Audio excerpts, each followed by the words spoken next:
I've always loved stories, and I've read stories, short stories, for years and years, but one of the things I've loved most about psychoanalysis is that it is stories. And I always loved the stories in the case histories. That was always the thing in psychoanalysis that meant the most to me. The genesis of the book has to do, I think, first of all, with my love of that part of psychoanalysis. I always thought that was the most alive part. And it's the most alive part of working with patients, is the stories that they bring you and the things that they make you feel. But about 10 years ago, Adam Phillips asked my wife to translate Freud's Studies in Hysteria for Penguin Books. And we had a wonderful summer after she'd been working on it for a long time, I think almost 3 years.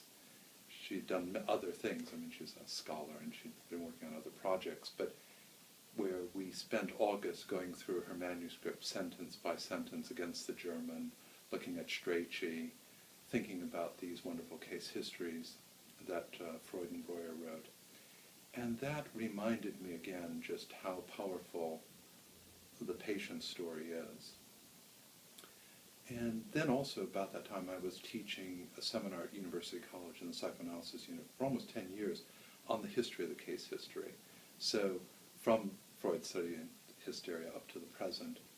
And what I discovered was, and what I thought was the most important thing, was that we have all different kinds of case histories in psychoanalysis, if you think of Freud in the beginning and then contemporary cases that are written up in our journals now. But all of them, I think the best ones, were trying to capture on the page what it was like to be there with the patient, the real experience of being there, an offstage experience, and how to get it onto the page so that other clinicians could learn from the experience of the analyst who wrote the case history. So I had all these things going on in my own mind. I'd written more theoretical or academic case histories for the journals, but I wanted to try and write down in the simplest, plainest language that I could, without jargon, those moments that had meant a lot to me in the work that I'd done over the previous 25, almost 30 years now. As an analyst, you can only treat a limited number of people. It's expensive, it takes time, and I wanted to give people who perhaps would never have the experience of analysis something of that experience. I wanted them to know what the real thing was like, not the way it's so often portrayed in popular culture, but to give them a real sense of what really happens and why people go and what the experience is like. If you notice, and if you read the history of case histories, if you look at case histories, they're often cases that the analyst really struggled with. They're the cases which disturbed or bothered the analyst in some way. They're often unresolved cases, cases which are broken off. At least I think many of the best cases are. And the person's really trying to understand what happened in the case history. That's certainly true in my book. I mean, I think a number of the cases that I write up there are cases where I had a problem. A patient who lies to me, a patient who has a husband who's cheating, but she's not seeing it. They're a patient who I feel is acting in a self-destructive way, but I feel powerless to stop them. Patients who get out in front of me and know more about something, and I'm sort of, 2 left feet, I'm kind of following behind and not getting things. And these are moments where they're important somehow to record, because I struggled with something and then it felt to me some kind of understanding about it. I think, we write to learn. I write to learn. When I sit down to write something, it isn't that I know the answer. There's something sometimes in some of the pieces where I have a stronger point that I want to make.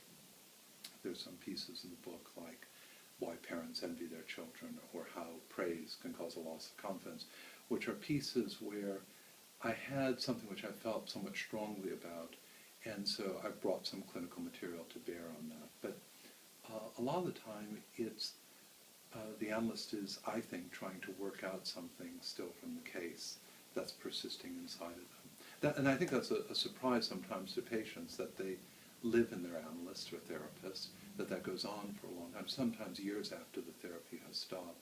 And the analysts are trying to think through some. Writing, psychoanalytic writing is different than any other kind of writing because of confidentiality and privacy. It's not like short stories. It's not like nonfiction. It has a unique quality. And in a way, that makes writing about case material more difficult, but I think, on the other hand, essential. And it's essential because, I mean, the first thing is that I have to do everything to protect my patient's privacy. That is my top priority in anything that I write. So everything which is in the book, I feel, is very, very highly disguised, and also even the way I write. I mean, some people have noted this, that the pieces are quite short and brief, and they're often focused on just a moment of treatment, much to the frustration of some readers. Like, why don't we have more backstory, and why don't we know what happened then years later, and can't you tell us this, and can't you? And I don't, because I just want a sliver, sometimes something that happened just, not even a whole session. For example, there's a story in the book about a patient losing a wallet. Now, in that story, it's an architect losing his wallet on the tube. Well, it could have been not a man, but a woman who lost a handbag on. It wouldn't matter for that story, because it's really about the unconscious forces that cause someone to lose something of value. So there's a lot of latitude, and I will use whatever I have to do to protect a patient's identity and privacy. In those stories where I felt that the patient, where I was going to go more deeply into the case, I asked the patient's permission. And on a couple of instances that isn't possible, where there will be one or two instances where the patients have died or I've lost contact with them. But I'm confident that the cases are so highly disguised that they're not going to be recognized. Patients' reaction to being in the book is quite varied. I think all the patients that are in the book, in fact, I know this to be true, all the patients that are in the book who I asked permission of were rather pleased to be in the book. And pleased, I think almost all of them expressed the thought that they hoped that their story would help other people. Their reactions were as varied as there are people, you know. And one patient said, after the book came out, that you know, he was pleased his story was in there. In fact, he would have been mortified if it hadn't been, you know, to be not to be included in the book. And some patients, I mean, it's a serious question, because there have been patients who haven't been included, who I think you know, could be hurt by that too, and all sorts of feelings were generated. A lot of that happened because, of course, I didn't know the book would be a bestseller. When you write, I wrote a small book that I thought would be a small book read by a small number of people. So some of these problems were generated by the popularity of the book. The book has been very popular. I think we have sold, well, I think over 40,000 in the UK of hardback and electronic. And it continues to sell very well. And that, of course, is incredibly moving to me that people buy and read the book and are interested in it. And it is now in, I think, 20 languages, 19 or 20 languages in 23 countries. So it's which is, again, it's just been, that's quite unexpected, because when you sit down to write, you don't think that. And as I said earlier, I think I wrote to learn. I wrote to, you know, work out these things and think about them. So I try to write about the things that moved me. There were moments I struggled with, that I was invested in, that were important in a particular way. And people have been moved by those moments. I think that's an important thing. A question that I get asked occasionally at book signings or readings and things is people who've said things like, I cry when I read your book. I've cried at a couple of the stories in the book, and I don't know why.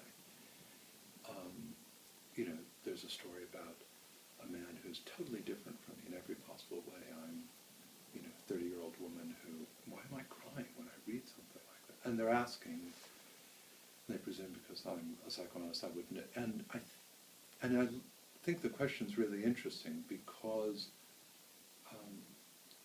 there was, I think on Amazon or Goodreads or one of the things, somebody said I cried when I read this book. Either I'm hormonal or I'm being manipulated. And I love the thought, it just sort of struck me, whatever happened to having an ordinary human heart? Whatever happened to being moved? I hope that I was moved as the novelist. I hope that I got it on the page. And I hope that my readers are moved by it. I think that's part of the book's popularity, is that there are stories in there where people read about other people, but they think about themselves.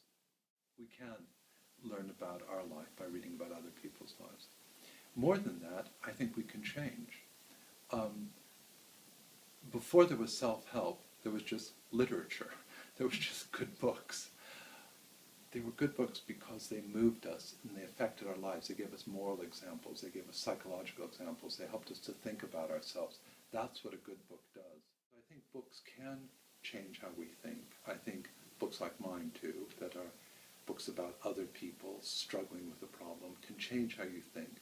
And if it changes how you think, it'll change how you feel and behave. And even, by the way, I'd say, even thinking in a new way is a slight antidepressant.